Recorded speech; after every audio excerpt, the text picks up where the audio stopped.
অহংকার এমন একটি রোগ, যেই রোগটা জাতি, ধর্ম, বর্ণ, হানাফি, মালিকি, শাফি, হাম্বলি, আহলে হাদিস কোনো কিছু মানে না। যেই রোগটা সবার ভিতরেই আমাদের কম বেশি বিরাজ করে, তার নাম হলো অহংকার। এটা এমন একটা রোগ, যেই রোগটার কারণে বান্দার নেকামলগুলো অন্যের অ্যাকাউন্টে জমা হতে থাকে। নাউজুবিল্লাহ। কষ্টার্জিত নেকি, ইবাদত বন্দেগী অন্য মানুষকে নিজের ইচ্ছায় দিয়ে দেওয়ার নাম হইল অহংকার করা। আল্লাহ আমাদের অহংকারের মতো ভয়াবহ পাপ থেকে হেফাজত করুন, আল্লাহুম্মা আমিন।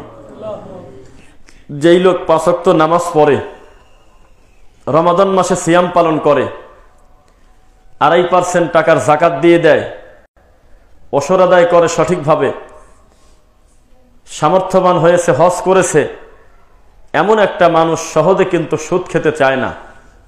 কেউ খায় না সে কথা বলবো না, তবে বেশিরভাগ কিন্তু সুদ খায় না। একটা 5 ওয়াক্ত নামাজি মানুষ সহজে কিন্তু গাঁজা খায় না। কেউ খায় না বলবো না, তবে বেশিরভাগ খায় না। একটা নামাজি মানুষ আর একটা মানুষকে সহজে গালি দেয় না। কেউ দেয় না বলবো না, তবে বেশিরভাগ দেয় না। একটা নামাজি মানুষ আর একটা মুমিনকে খুব একটা বেশি কষ্ট দেয় না। কেউ দেয় না বলবো না, তবে বেশিরভাগ মানুষ কষ্ট দেয় না। একটা নামাজি মানুষ আর একটা মানুষের মাথায় বাড়ি দেয় না। কেউ দেয় না ঠিক না, তবে বেশিরভাগ দেয় না। এত বড় বড় পাপ থেকে লোকটা মুক্ত, জাহান্নামে তাহলে তাকে নেওয়া যায় কিভাবে? ইবলিস তো পরিকল্পনা করে বসে আছে, আল্লাহ আপনার আদম সন্তানকে আমি জাহান্নামে দেবই, এটা আমার মাস্টার প্ল্যান, এটা আমি করবই করব। আপনি যেমন হেদায়েতের মালিক, আমি তেমন গোমরা করার মালিক সাজবো, আমি গোমরা করে ফেলবো তাদেরকে। নাউজুবিল্লাহ। তো কি দিয়ে করবে? যেই লোকটা দিন ধর্ম বোঝে না, মদ গাঁজা খায়, নেশা করে, তার দ্বারা তো যে কোনো পাপই সহজে করানো সম্ভব। সম্ভব কিনা? সম্ভব না, কারণ তিনি তো অসুস্থ। যে গাঁজা মদ খায়, নেশাদার দ্রব্য খায়, সে তো অসুস্থ। তাকে দিয়ে ইবলিস শয়তান যে কোনো পাপ করাতে পারবে। যেই লোকটা আল্লাহকে ভয় করে না, যাকে আলাদা করে দেখে বোঝার উপায় নাই যে লোকটা মুসলমান না হিন্দু, এর দ্বারা যে কোনো বড় বড় পাপ করানো সম্ভব ইবলিস শয়তানকে দ্বারা। কিন্তু যেই লোকটা স্বীকৃতি দিয়ে দিয়েছে লা ইলাহা ইল্লাল্লাহ, যে লোকটা স্বীকৃতি দিয়েছে মুহাম্মাদুর রাসূলুল্লাহ সাল্লাল্লাহু আলাইহি ওয়াসাল্লাম, যে লোকটা স্বীকৃতি দিয়েছে আমি একমাত্র একটা তরিকা বিশ্বাস করি, তার নাম হলো তরিকায়ে মুহাম্মাদুর রাসূলুল্লাহ সাল্লাল্লাহু আলাইহি ওয়াসাল্লাম, একে আমি জাহান্নামে নেব কিভাবে? তখন শয়তানের কাছে একটা জিনিস জমা আছে, গচ্ছিত করা আছে। পৃথিবীতে একটা মুমিনকে জাহান্নামে নেওয়ার জন্য এর থেকে দামি অস্ত্র পৃথিবীতে ইবলিসের কাছে আর নাই, তার নাম হইল অহংকার। একটা লোকের ভিতরে এই চিন্তা দিয়ে দিচ্ছে, তুমি এত ইবাদত বন্দেগী করো, তুমি এত নামাজ পড়ো, এত রোজা করো, এত হজ করো, এত যাকাত দিয়েছো, এত নেক কাজ করেছো, আর তোমার ছোট ভাই এগুলো করে না, কিছুই করে না, ও তো মানুষ না, তুমি ওর সাথে খারাপ ব্যবহার করো, ওর সাথে সুসম্পর্ক রেখো না। বিভিন্নভাবে শয়তান আপনাকে ধোঁকা দিয়ে আপনার ইবাদতের ব্যাপারে আপনাকে এমন করে ফেললো যে আপনি নিজে আত্মহংকারী হয়ে গেলেন। অথচ আপনি ভুলে গেছেন নামাজ না পড়ার কারণে লোকটা পাপী, রোজা না রাখার কারণে লোকটা পাপী, হজ না করে লোকটা পাপী, এটা আমরা অস্বীকার করব না। কিন্তু আসমান থেকে লোকটার জন্য রোজি তো আর বন্ধ হয়নি।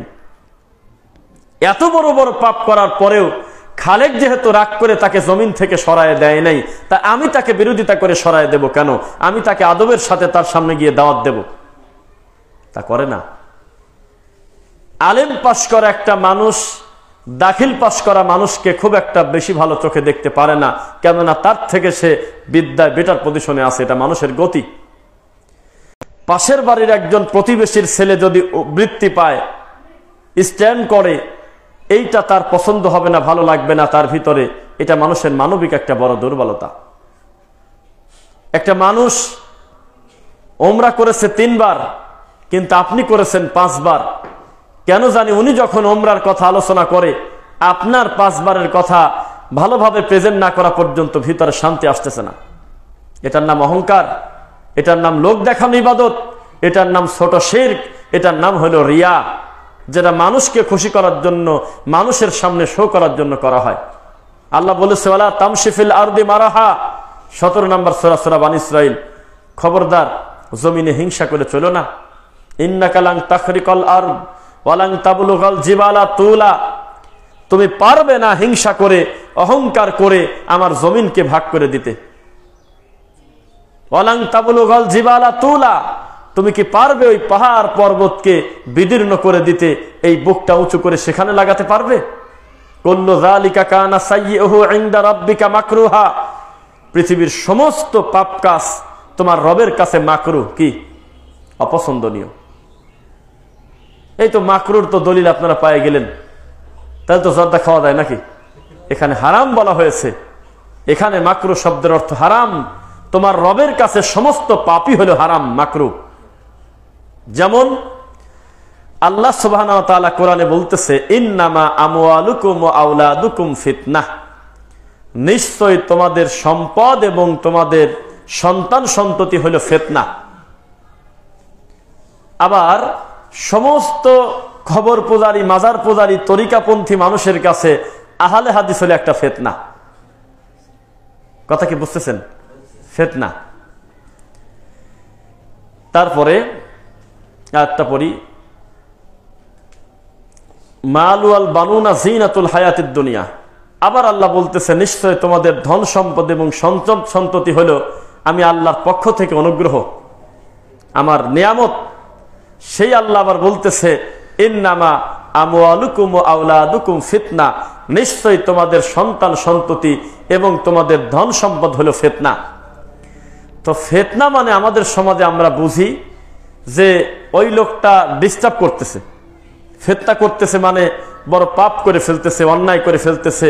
ফিতনা বলতে আমরা বাঙালি সেটাই বুঝি। আমাদের ভাইয়েরা আমাদেরকে বলে ফিতনাবাজ, বলে কিনা? আমি এটা শেষের দিকে আপনাদেরকে ব্যাখ্যা করে বুঝাবো আসলেই আমরা ফিতনাবাজ। তবে কি ফিতনার অর্থ তারা জানে না। সন্তানও তো ফিতনা, আমাদের ধন সম্পদও তো ফিতনা। এখন এই ফিতনার জন্য এগুলো বিক্রি করে দিয়ে দিবেন অথবা কাউকে দান করে দিবেন যে ঠিক আছে ভূমিহীনদেরকে দিয়ে দাও, এগুলো যেহেতু ফিতনা এগুলো আমি রাখবো না, এই কথা বলে নাই শরীয়ত। আরবিতে ফিতনা মানে হলো পরীক্ষা। ফিতনার অনেকগুলো অর্থের ভিতরে একটা অর্থ হলো পরীক্ষা।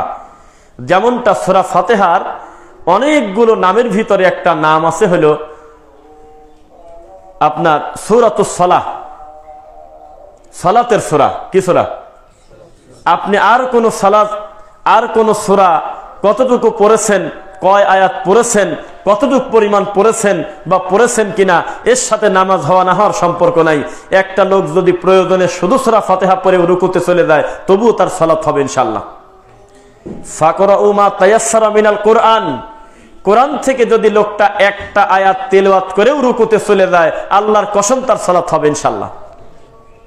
অথবা শুধু সূরা ইখলাস দিয়ে, ফালাক দিয়ে, নাস দিয়ে অথবা কোরআনের একটা আয়াত ঘুরে ফিরে যদি 4 রাকাতেই পড়ে, সারা রাতও যদি তেলাওয়াত করে তবুও কারোর বলার ক্ষমতা নাই যে লোকটার নামাজ হলো না। কারণ নামাজ হওয়া না হওয়ার সাথে সূরা ফাতিহার সম্পর্ক, এর পরে কি পড়বে তার সাথে সম্পর্ক না। যেটুক পারছে সেটুক পড়ছে। আমাদের সমাজে দেখবেন হাফেজ সাহেব খতম তারাবি পড়াচ্ছে, পড়াতে পড়াতে পড়াতে পড়াতে 2 পৃষ্ঠা যেহেতু প্রতি রাকাতে 1.5 পৃষ্ঠা পড়া শেষ, তারপরে একটা আয়াতের মাঝখানে উনি থেমে গেছে আর মনে পড়তেছে না পরের আয়াত। দেখবেন যে পিছন থেকে আর এক হাফেজ বলে দিচ্ছে। এটাও মূর্খ, যাকে বলে দিচ্ছে ওটাও বলদ। তোমার এই থেমেই যাওয়া লাগবে কেন আর এত টেনশন নেওয়া লাগবে কেন? তুমি রুকুতে চলে গেলেই তো হয়ে গেল। পিছন থেকে আরেকটা লোক বলে ডিস্টার্ব করবেই বা কেন? এত লোকের সামনে তোমার এই কথা বলবে কেন? ভুল গেলে পিছন থেকে বলে দেওয়া জরুরি হলো সূরা ফাতিহা যদি থেমে যায়। রুকু থেকে ওঠার সময় বা ভুলে গেছে রুকুতে ওঠার জায়গা, অথবা এক সাজদা দিয়ে লোকটা উঠে পড়তে চাচ্ছে, তখন লোকজন বলবে সুবহানাল্লাহ, আরে আশ্চর্য, কি করেন আপনি, আরেকটা সেজদা দেন। অথবা রুকু দেই নাই, ও সেজদায় চলে যাচ্ছে, তখন এই পিছনের মুসল্লি বলবে সুবহানাল্লাহ, আপনি আগে রুকু করেন। কিন্তু 10-15 আয়াত পড়া শেষ, কোরআন মাজিদের অনেক অংশ পড়ে গেছে, তারপরেও পিছন থেকে মুসল্লিরা আর এক হাফেজরা খোঁজাখুঁজি করে কিনা বলেন তো? এটা কি পাগল না মাথা খারাপ বলেন আপনি? সূরা ফাতিহা হলো সালাত, লা সালাতা লিমান লাম ইয়াকরা বিফাতিহাতিল কিতাব, সূরা ফাতিহা নাই তো নামাজ নাই, শেষ। সূরা ফাতিহাই হলো সালাত। সূরা ফাতিহার পরে একটা লোক বলছে কুল আউযু বিরাব্বিন নাস, পরেই লোক রুকুতে চলে গেছে। আপনার বলার ক্ষমতা নাই যে নামাজ হলো না। যদিও আমাদের দেশে বলা হয়, এটা আছে কোন জায়গায় আমি জানি না, বলতেছে যে ছোট 3 আয়াত বড় 1 আয়াত, কিন্তু কোন জায়গায় লেখা আছে তা জানি না। অবশ্যই মাযহাবের ফতোয়ায় লেখা আছে, ইসলামের ফতোয়ায় লেখা নেই। আমি এটা তাজ্জব হয়ে যাই, কোন জায়গায় লেখা আছে। তারা আমাদেরকে বলতেছে সর্বনিম্ন ছোট 3 আয়াত অথবা বড় 1 আয়াত। এই কথা শুনছেন আপনারা নাকি? না বানায় বললাম, কিন্তু কোন জায়গায় লেখা আছে তা খুঁজে পেলাম না আজ পর্যন্ত। আল্লাহর নবী আল্লাহর কসম একটা আয়াত সারা রাত ভরে পড়ছে, সুবহানাল্লাহ। সারা রাত খালি 1 আয়াতই পড়ে গেছে, ইন তুআযিবহুম ফাইন্নাহুম ইবাদুক ওয়া ইন তাগফির লাহুম ফাইন্নাকা আনতাল আজিজুল হাকিম। একটা আয়াত দিয়ে সারা রাত নামাজ পড়ছে। তাহলে এনে 3 আয়াত পেলেন কোন জায়গা? আর আমাদের সমাজে বলা হয়, এই আগের সূরা পরে, পরের সূরা আগে পড়ে ফেলছে রে, এ নামাজ হলো না, নামাজ আবার পড়ো। আমার ছাত্রবেলার ঘটনা, আল্লাহর কসম করে বলি, আমি ছাত্র, আমার ওস্তাদের পরিবর্তে আমি নামাজ পড়াতে গেছি, মাগরিবের নামাজ স্পষ্ট মনে আছে। আমি প্রথম রাকাতে সূরা, ছাত্র মানুষ, প্রথম রাকাতে সূরা লাহাব পড়ছি, তাব্বাত ইয়াদা আবি লাহাবি ওয়া তাব। পরে আমি দ্বিতীয় রাকাতে সূরা কাউসার পড়েছি, ইন্না আ'তাইনাকাল কাউসার। সিরিয়ালে লাহাব আগে না কাউসার আগে? তো এইটুক করার কারণে সালাম ফেরানোর পর একটা জানা লোক আমাকে দাঁড়ায় ওই মুসল্লিদের বলতেছে, আপনারা কেউ সুন্নাতের নিয়ত করবেন না, কেউ উঠে যাবেন না, নামাজ আর একবার হবে। কেন? বলতেছে উনি সূরা মেইনটেইন করতে পারে নাই, আগের সূরা পরে, পরের সূরা আগে পড়ছে।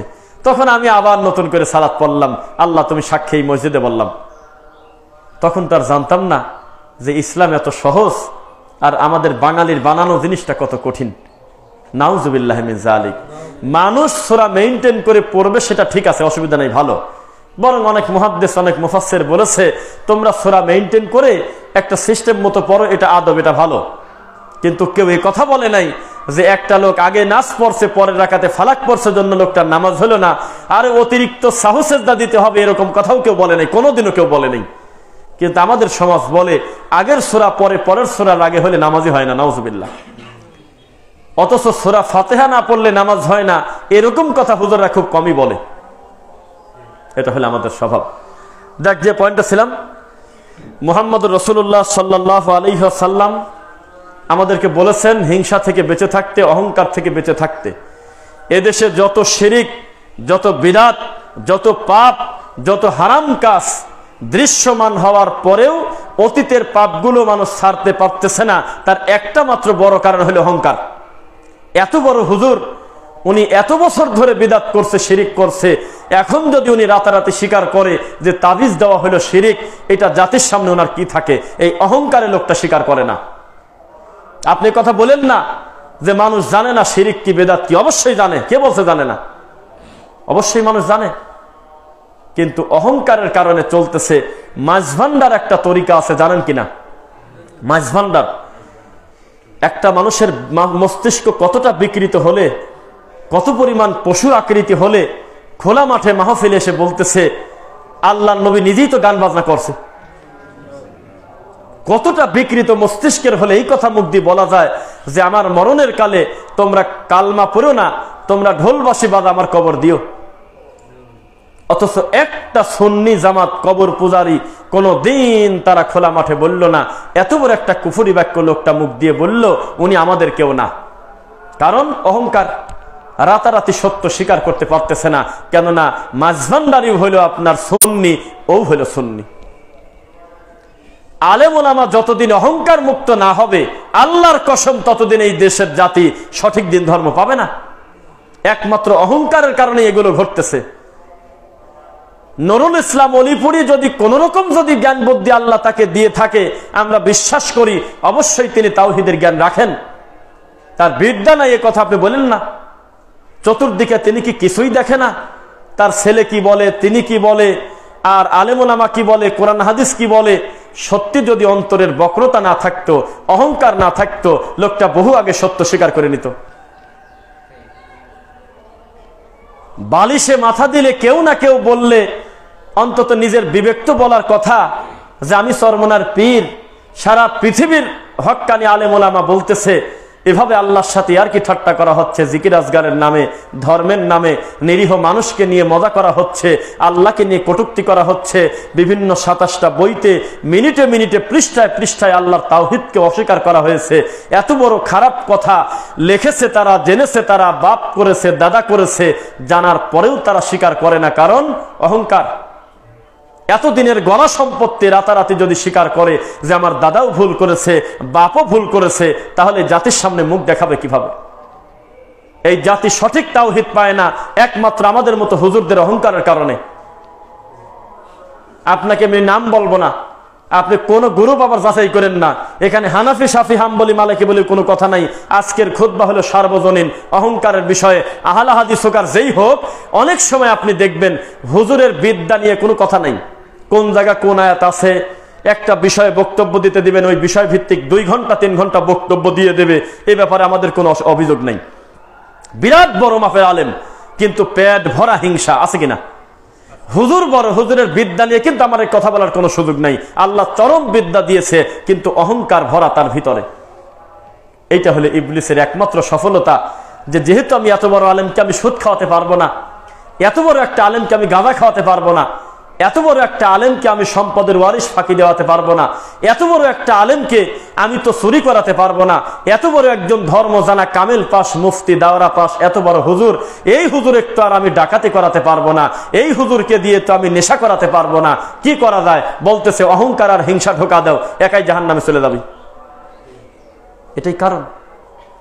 এ ধরনের খুতবা, এ ধরনের বিষয় আমাদের সামনে খুব কম আনা হয়। একমাত্র ওয়াজ হলে অহংকার আর হিংসা। যেই বিষয়ে বক্তব্য দিলে সামনের মুসল্লি সবাই মনে করে হুজুর মনে হয় আমারই বলতেছে। আরো যদি সিরিয়াস করে বলে যে হুজুর ওয়াজ করতেছে উনিই হিংসুক, উনিই অহংকারী। এটা বাস্তব কথা। যদিও এটা অভিযোগ ছিল আমাদের প্রতি যে আলেম আলেম বলে এক বিছানায় বলে থাকতে পারে না, এরকম একটা কথা বলে, একসাথে বলে চলতে পারে না। এটা একটা ভুল, জাতীয় ভুল। অহংকার, হিংসা, ইবলিস নট অনলি হুজুর বাট অলসো এভরিওয়ান। সবার ভিতরে ইবলিস চায় হিংসা নামক, অহংকার নামক এই পোকায় ক্যান্সার ভাইরাস ঢুকায় দিতে। তাতে মানুষ নিশ্চিন্তে জাহান্নামী হয়ে যাবে। পৃথিবীতে আর কোনো পাপ এরকম নাই। শিরক কিন্তু বিশাল বড় পাপ। শিরিক করলে লোকটার অর্জিত অতীতের এত ভালো ভালো কর্ম আল্লাহ বাতিল করে দেয়, বলেন নাউজুবিল্লাহ। শুধু তাই নয়, আল্লাহ নবীকে পর্যন্ত ছাড় দেওয়া হয় নাই। বলা হচ্ছে লা ইন আশরাকতা লা ইয়াহবাতান্না আমালুক, আপনিও যদি শিরক করেন আমি আপনার আমল বাতিল করে দেব। আল্লাহু আকবার।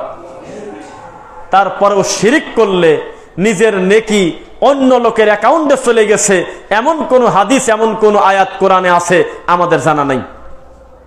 কিন্তু অহংকার করলে, মানুষের পরনিন্দা করলে, গীবত করলে নিজের অর্জিত নেকি যে অন্যের অ্যাকাউন্টে চলে যায়, এটা কোরআন হাদিসে ভরা। এর থেকে হতভাগা কেউ আর নাই। বহু নামাজি, বহু রোজাদার, বহু সায়েম, বহু মুজাক্কি, বহু বড় বড় ইবাদত বন্দেগী করনেওয়ালা বিচারের মাঠে দেখবে হাবা আম মাংসুরা, তার ইবাদতকে ধুলিত বালিকণার ন্যায় উড়িয়ে দেওয়া হচ্ছে ফু দিয়ে। লোকটা দৌড়াতে থাকবে আর বলবে, এ আমার নামাজ কই চলে গেল রে, আমার যাকাত কোথায় চলে গেল, আমার হজ কোথায় চলে গেল, আমার এত কষ্টের ইবাদত আজকে বাতাসে ওরে, কারণটা কি? তখন তাকে বলা হবে ইবাদত করো নাই সেই কারণে নয়, ইবাদত করছো, তবে ইবাদত এখন পর্যন্ত আর টেকে নাই। 1 নাম্বার তোমার ক্ষতি, তোমার ইবাদতটা আল্লাহ নবীর তরিকায় হয়নি। 2, তুমি যে ইবাদত বন্দেগী দুনিয়াতে করেছিলে, তোমার এই ইবাদত এখন আর জমা নাই। তুমি ভালোবেসে তুমি তোমার শত্রুদেরকে দিয়ে দিছিলে। হিংসা করে, গীবত করে, অহংকার করে, পরনিন্দা করে, এগুলো সব দিয়ে দিছে। ওয়াইলুল লিকুল্লি হুমাযাতিল লুমাযা, তাদের উপরে আল্লাহর গজব, তারা জাহান্নামে যাবে। তারা খুব নির্বোধ যারা মানুষের সামনে এবং পিছনে নিন্দা করে। পিছনে নিন্দা করলে যে পরনিন্দা হয়, গীবত হয়, এই গাজীপুরবাসী সবাই জানে। কিন্তু সামনে একটা লোকের দোষ ধরায় দিলে এটাও যে একটা গুনাহ, এইটা মানুষ জানে না। লোকজন তাকে প্রশংসা করে, বাপের বেটা, যা বলবে মুখের পর বলবে, অথচ শয়তান ওইটাই বড়। যারা মানুষের সামনে মানুষের কষ্ট দেয়, আদম সন্তানের মুখামুখি তাকে বেইজ্জিত করে, ও হলো সবচেয়ে বড় অপরাধী। ও মানহানি করলো, কারণ ও যে পাপ ধরায় দিচ্ছে এর থেকে আরো বড় বড় পাপ লোকটা করছে, কিন্তু এই পাপ আল্লাহ কোনোদিন খোলাসা করে নাই। এখনো আল্লাহ তার আর এক মুমিন বান্দাকে জানতে দেয় নাই, এই পাপটা গোপনই আছে। আর এই বলদ দুইটা ভুল জানার কারণে লোকটাকে মানুষের ভিতরে হাতের কাছে পায়ে সামনের পর লোকটাকে অপমান করে। আশপাশের লোক বলে, এবার বোঝো কেমন লাগে, ও যা বলবি বাপের বেটা মুখের পর বলে দেয়, ও পিছনে কিছু বলে না। অথচ শরীয়তের ভাষায় শয়তান ওইটাই বড়। মিথ্যা না সত্য? আমাদের সমাজে পিছনে নিন্দা করলে যে গীবত হয় হিন্দু জানে, এ খ্রিস্টানরাও জানে যে অসাক্ষাতে মানুষের গীবত করলে, মানুষের দোষ ত্রুটি বললে পরনিন্দা হয়, তা জানে। কিন্তু সামনের পর দোষ বললে সেটাও যে একটা ভয়াবহ পাপ, এইটা জাতি জানে না। আমাদের দেশের শিক্ষা ব্যবস্থা হলো একমুখী। কয়মুখী? টাকার কয়েন বলেন না আপনারা? কয়েন, কয়েন তো নাকি? বানান ভুল গেলে ধরাই দিন। কয়েনই তো বলে। কয়েনের কয়টা পার্ট থাকে? দুইটা থাকে না? একটা সুপার গুলো আটা দিয়ে একটা টেপ মারে অথবা একটা লেবেল টেবিল লাগা ঢেকে দিয়েন, দিয়ে আর একটা পার্ট নিয়ে যা বলবেন যে শাপলার ছবি তো আছেই, আমার 5 টাকার একটা বিস্কুট দেন, দেবে নাকি? দুইটাই লাগবে না? আমাদের আল্লাহর কসম করে বলি, এই মসজিদে আমাদের এই দেশের শিক্ষা ব্যবস্থা একমুখী। কেউ বলেন এই কথা, একমুখী শিক্ষা। শত শত বছর ধরে আমাদেরকে পড়াইছে, শোনো গীবত করা কিন্তু হারাম। কিন্তু কয়েনের আর একটা পিঠ আপনাকে দেখায় নাই। আপনি তো হাগল পাগল, আপনি হা করে বলতেছেন আল্লাহু আকবার, জি হুজুর জি হুজুর। আপনি জানেন না ওই হুজুর আর একটা জিনিস চুরি করছে। গীবত করা যেমন হারাম, আল্লাহর কসম করে বলি গীবত করা তেমনি আবার ফরজ। কে শিখাবে, কে পড়াবে আপনাকে বলেন? যে হুজুর পড়াবে সেই হুজুরই তো কাঁদতেছে আর বলতেছে ইউটিউব দখল করে নাও, ফেসবুক দখল করে নাও। কে কয়েক ইউটিউবে ঢুকলেই খালি আহলে হাদিসের লোকের ওয়াজ পাওয়া যায়। বিরাট বড় হুজুর, বিরাট ডক্টর, ইসলামিক ফাউন্ডেশনের গভর্নর, ফু দিয়ে উড়াই দিতে পারবেন না? এত বড় জায়গায় দায়িত্বশীল এক পাগল বসে আছে। এই পাগল সেদিন বলতেছে যে আপনারা একটু জেগে ওঠেন তো, সবাই একটু জাগেন তো। কেন?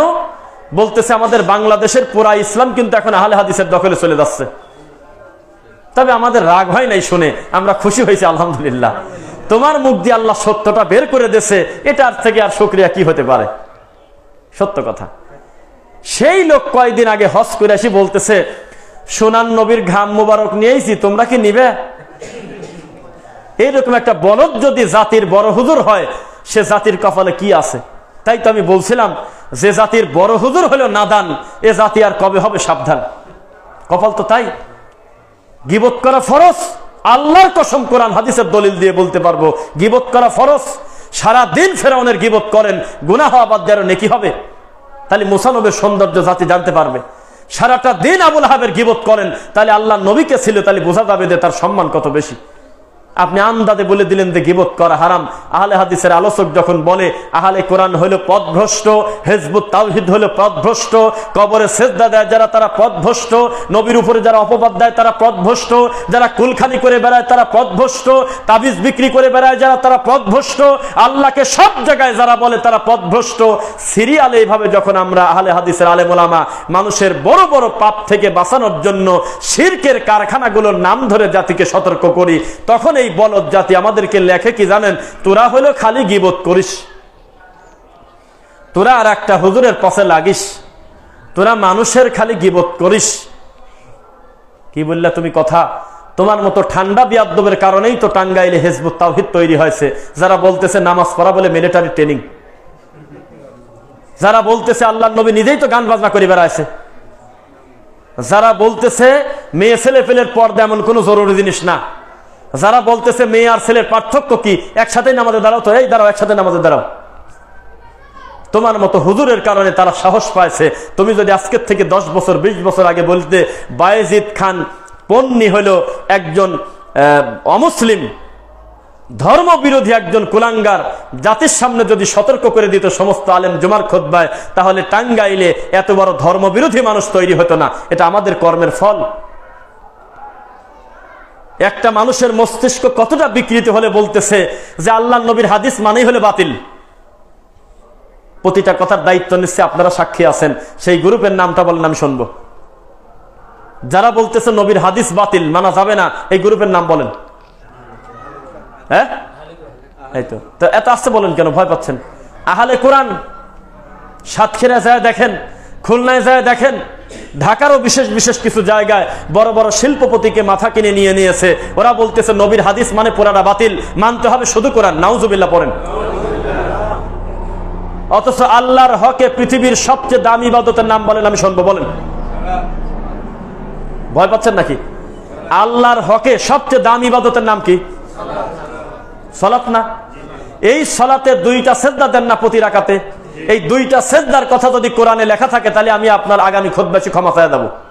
আপনাকে চ্যালেঞ্জ করে গেলাম, 2টা সেজদার কথা আল্লাহর কোরআনে এখনো পর্যন্ত নাই। তাশাহুদের বৈঠকে বসে যদি কেউ মজা করে বলে যে আত্তাহিয়াতু পড়বো না, দরুদও পড়বো না, দোয়া মাসুরাও পড়বো না, এমনি এমনি বসে বাতাস খাবো, নামাজ হবে? আত্তাহিয়াতু তাশাহুদের বৈঠকে সে পড়তেই হবে, তার পড়া জরুরি। কেউ কেউ বলেছে যে দরুদ ইব্রাহিম সুন্নাতে মুআক্কাদা, তবে অধিকাংশ লোক বলেছে না, এটা ওয়াজিব ফরজ। দোয়া মাসুরা তো আছেই। অথচ এত বড় বড় দামি 3টা দোয়া এখনো পর্যন্ত কোরআনে জায়গা পায় নাই। আত্তাহিয়াতু কোরআনে নাই, আল্লাহর কসম নাই। দরুদ কোরআনে নাই, দোয়া মাসুরা কোরআনে নাই। রুকুর তাসবিহ কিভাবে পড়বেন, কি কি শব্দ দিয়ে, হুবহু শব্দ নাই। 2 সেজদার মাঝখানে উঠে বসে কি দোয়া পড়বেন, এই দোয়া এখনো কোরআনে নাই।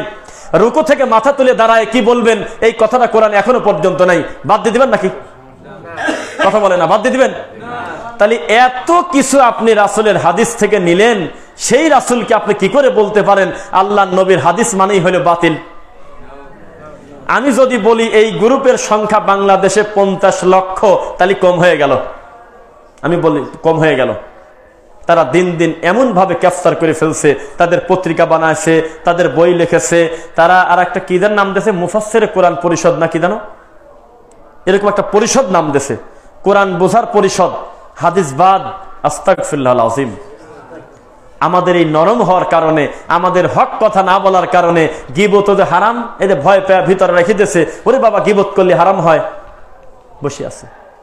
মুহাম্মদ সাল্লাল্লাহু আলাইহি ওয়াসাল্লামের কাছে একটা পাত্রের ব্যাপারে কথা বলতে আসলে আল্লাহর নবী বলল যে এ পাত্র তো শরীরই চলে না, ওই কি টাকা পয়সা আছে, কি কিছু আছে? সবাই বললো যে এটা তো গীবত হয়ে গেল, বদনামি হলো নাকি? জি না, সারাটা জীবনের ব্যাপার।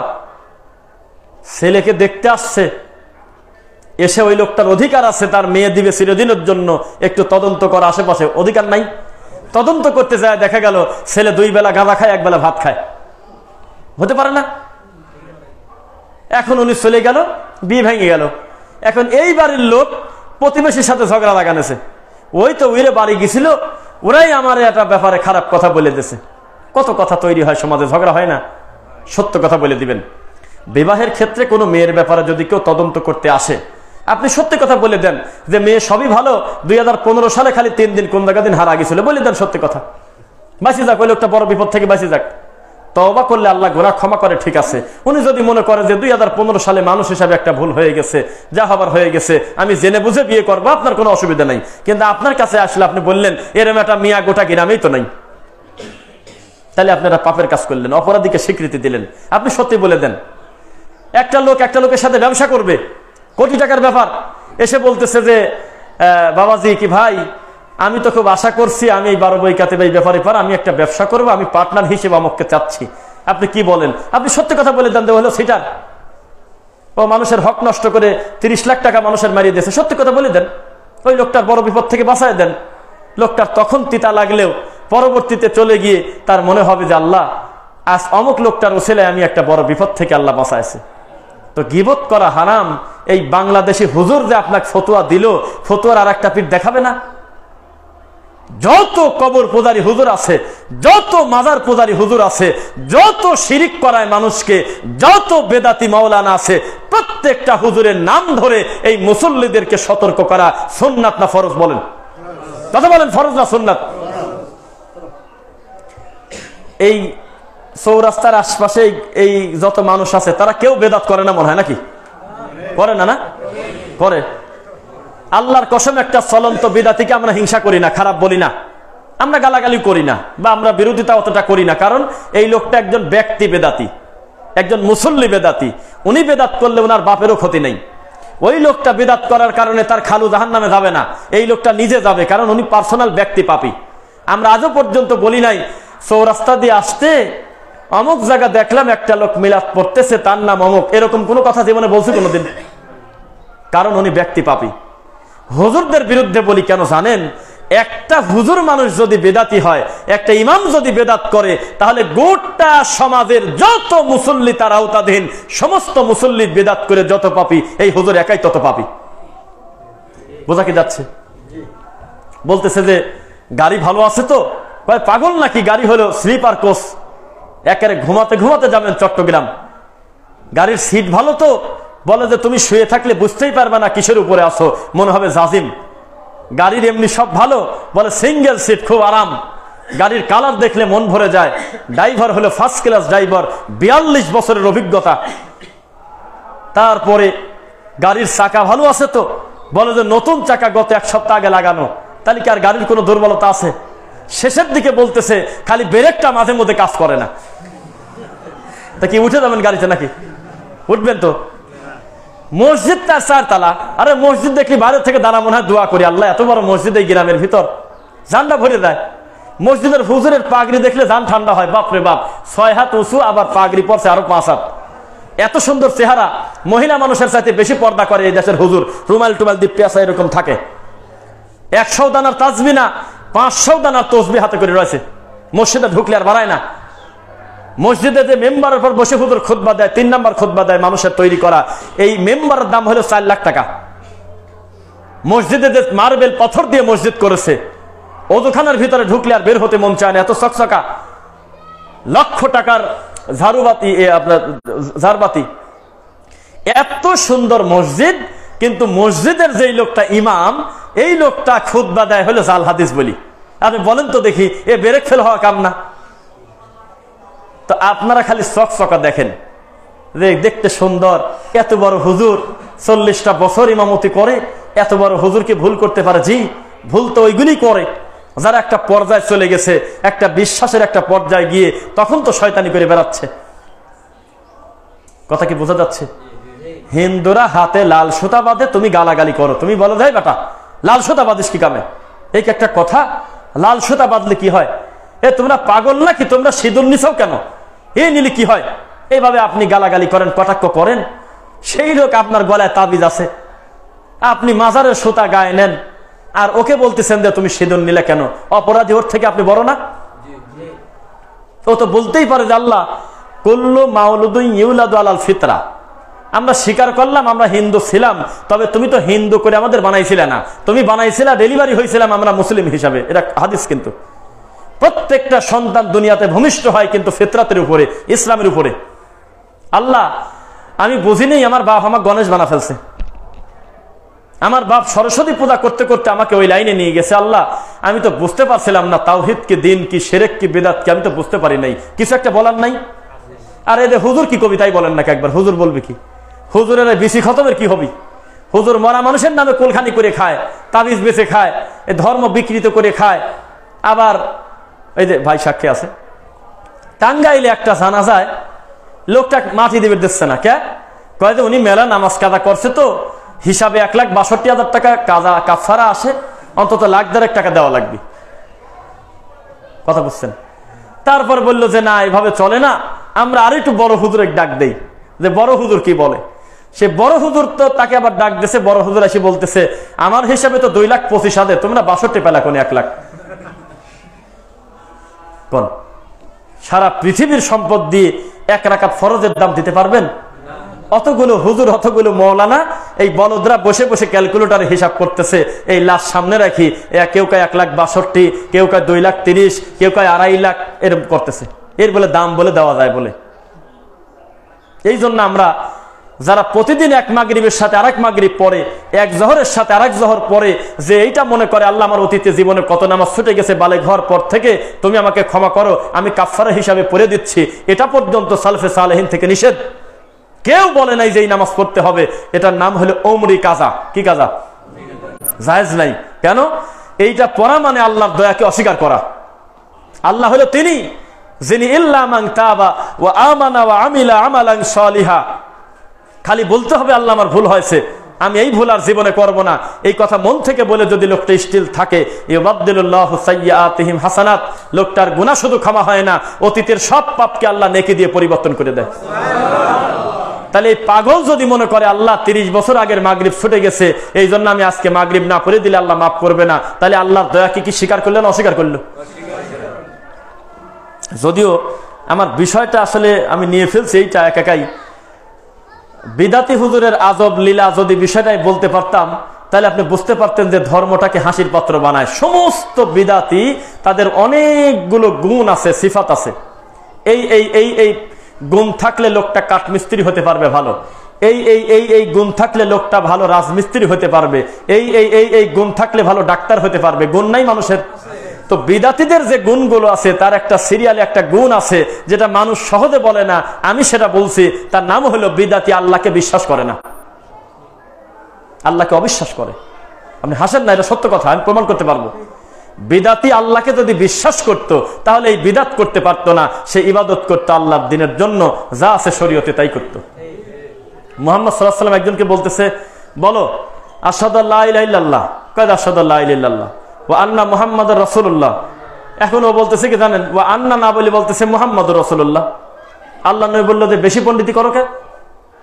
আমি বলতেছি আন্না মুহাম্মাদুর রাসূলুল্লাহ, তুমি বলতেছো মুহাম্মাদুর রাসূলুল্লাহ। অর্থ কিন্তু পরিবর্তন হয়নি, অর্থ ঠিকই আছে, কিন্তু এই যে বেশি ঢং দেখাতে গেছে, বাড়াবাড়ি করতে গেছে, এইটুক পর্যন্ত আল্লাহ নবী নাকচ করে দিলেন। বাড়াবাড়ি করা যাবে না, যা আছে হুবহু মানতে হবে, এর নাম হলো শরীয়ত। মনে থাকবে? আল্লাহ যেন আমাদের অহংকার মুক্ত করার তৌফিক দেখ, আল্লাহুম্মা আমিন। অহংকার এমন একটা ভাইরাস, এটা করোনা ভাইরাসের চাইতে বেশি ক্ষতি করে। করোনা ভাইরাস মানুষের শরীরের ক্ষতি করে মানুষকে দুনিয়া থেকে নিয়ে যাচ্ছে, অন্তত তার সাথে ইমানের হালাল হারামের কোনো সম্পর্ক নাই, কিন্তু অহংকারের সাথে মানুষের জান্নাত জাহান্নামের সম্পর্ক। আজকে একটা ভাইরাস দেখলাম, নাটোর একটা বাচ্চা শিশু মরে গেছে নিপা ভাইরাস নামে, শুনছেন নাকি গো? এটা কেউ কেউ বললো যে ওটা খেজুরের রস থেকে এরকম বাদুর উষ্ঠা আর বিভিন্ন জিনিস থাকে। তা আপনারা এই খোলা খাবার থেকে বেঁচে থাকবেন, যেহেতু ঠান্ডার সময় বলে দিলাম। বাঙালি তো আমরা, আবার ওই লাটুন দিয়ে ফোটা করেও খাচ্ছে অনেকে, সহজে পাইলে যা হয়। খুব হিসাব নিকাশ করে চলবেন, দিনের ব্যাপারেও যেমন আপনারা খুব হিসাবি হবেন, দুনিয়ার ব্যাপারেও হিসাবি হবেন। মনে থাকবেন ইনশাআল্লাহ। আল্লাহ সুবহানাহু ওয়া তাআলা রাসূল সাল্লাল্লাহু আলাইহি ওয়াসাল্লাম তিনি যেভাবে চলেছেন, তার কর্মপদ্ধতি, তার জীবনী যদি আপনি পূর্ণ ফলো করেন, দেখবেন জান্নাত তো শিওর আছেই, পাশাপাশি দুনিয়াতেও আপনি সুস্থ থাকতে পারবেন ইনশাআল্লাহ। আপনি কোন ডাক্তারের নাম নেবেন? সমস্ত স্বাস্থ্য বিজ্ঞানের চাইতে বড় স্বাস্থ্যের কথা বলে গেছে আল্লাহ নবী মুহাম্মদ সাল্লাল্লাহু আলাইহি ওয়াসাল্লাম, যাতে উম্মত কোনোদিন বিপদে না পড়ে।